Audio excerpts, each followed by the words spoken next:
I'm here with Huni and Pobelter after that victory there against CLG. So I'm coming to you first, Pobelter, as a former member of CLG. Talk to me about having this win under your belt, knowing you achieved the NALCS championship with them last team. You're on a new team. You're able to take them down on your way to, again, still a perfect season and a possible victory here moving into the finals for spring. Well, I don't know, I guess it feels pretty good. They thought that someone else could do a better job than me, so they wanted to sub me out. So I'm happy that I'm able to beat them on a different team. Now, being on a different team, do you feel, though, that there was any element of advantage in terms of having played with CLG, understanding the way that they like to approach games as a team from a strategic standpoint, typically known as the clean lane-swapping team? No, I wouldn't say that my experience actually helped me out that much. Well, I guess we knew that they would just be good. I mean, I know all of the members of CLG, they're all really good, so that's what we came into this match expecting. All right, fair enough. And now I want to focus on the top lane here. We were looking at it prior to the game. We were talking about the top lane and the jungle matchup. You and Reignover, known to have a ton of synergy. And the question being, between you and Darshan both being explosive top laners, talk to me about how you felt, Huni, coming into this matchup, knowing you were going up against the likes of Darshan.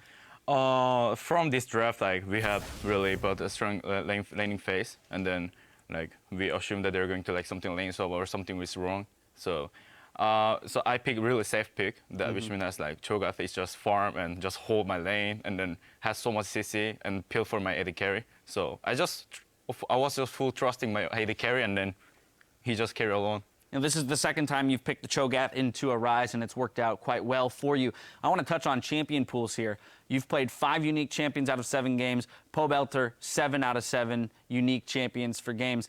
So my question here is the pool driving the strategy or the strategy driving the pool? In other words, are you guys developing strategies and then it's your individual responsibility to go learn the champion to fit the strategy? Or are you coming into the team saying, I can play Lux really well, this will unlock a strategy for us? For me, I think it's just I keep managing to find new champions that seem better than the one I played before, and that just seem to work out better than the ones I played in previous weeks. I imagine I'll reach a point where I can't play a new champion every week. But for now, I guess you don't think you can play 18 unique champions this split? Come on, Pobelter. So. I want to see some confidence there. What about you, Huni? Do you think you have more? Is there more unique champions in the top lane that you can pull out?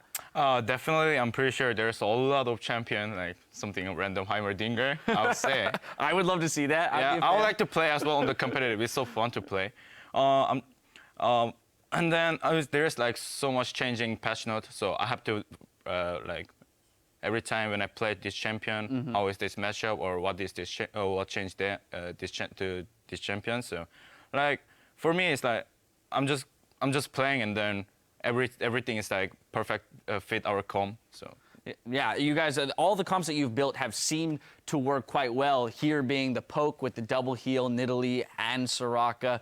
Didn't seem like you had much of a tank line. You were building mostly damage with that Roa, and yet we're seeing these teams come away with success. So can you talk to me a little bit about why it is that these poke compositions, because we've seen it already a couple times today, are finding so much success in the LCS right now, especially in fast games where turret diving is a necessity? Well, it was, we had really good poke and then we have so much sustain. Nidalee just heal Soraka and the Soraka heal again. Yeah. It was so ridiculous. But enemy team has so much lane clear as well, so it was pretty hard to grouping earlier and then taking turret. It was kind of different.